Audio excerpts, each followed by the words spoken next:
दोनों के लिए दोपहर में तोरी की सब्जी बना देना। ये तोरी वगैरह ना मुझसे नहीं बनती, मैं मम्मी को फोन कर रही हूँ, वो बनाकर भेज देंगी। वैशाली बहू, तुम्हारी सासू माँ तुम्हें कमरे में बुला रही है। ठीक है पापा, मैं जाती हूँ। वैशाली कमरे में जाती है।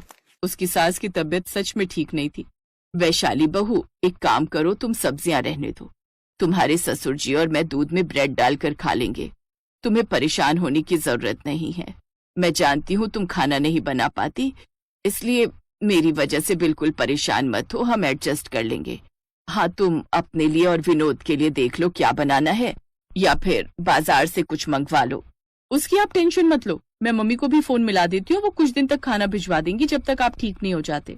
वैशाली अपनी सास के कमरे से बाहर आकर अपनी मम्मी के मोबाइल पर फोन मिलाती है, पर इस बार उसकी मम्मी का मोबाइल फोन उसकी भाभी नीलू उठाती है। भाभी, मम्मी कहाँ है? आपने फोन उठाया? वैसे अच्छा हुआ आपने फोन उठाया। वो आप तो जानते ही हो मेरी सासू माँ की तबीयत ठीक नहीं है और रसोई का सारा काम वही करती हैं। उनके तोरी घिया की तो मुझे कोई टेंशन नहीं है, वो बोल रही हैं कि उनको दूध ब्रेड दे दूं तो वो खा लेंगी और पापा भी। पर मेरे और विनोद के लिए अगर आप खाना भिजवा दो। विनोद आपके हाथ की सब्जी की बहुत तारीफ करते हैं, उन्हें तो अब आदत सी हो गई है आपके हाथ की सब्जी की। देखो वैशाली, अब तुम्हारी शादी हो गई है, अब तुम्हें अपना परिवार खुद संभालना चाहिए। अब तुम्हारे ससुराल में तोरी घिया वगैरह वगैरह जो कुछ भी बनता है उसमें हम क्या करें? तुम हमें क्यों परेशान करती हो? हमारे पास इतना टाइम नहीं है कि हम तुम्हारे लिए सब्जी बनाकर फिर तुम्हें देकर भी आए। हमारी भी अपनी फैमिली है।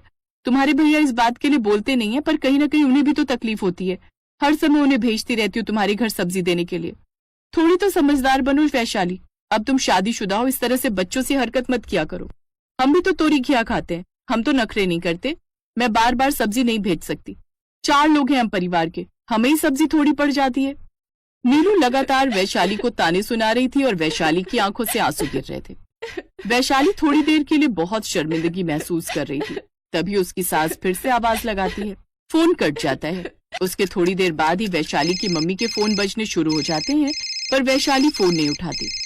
वैशाली अपनी सास की बात को नहीं सुन रही थी। वो चुपचाप रसोई में गई। उसने घिया उठाया और उसे काटने लगी। उसने अपना मोबाइल फोन खोला और घिया से बनने वाली तरह तरह की रेसिपी की वीडियो देखने लगी।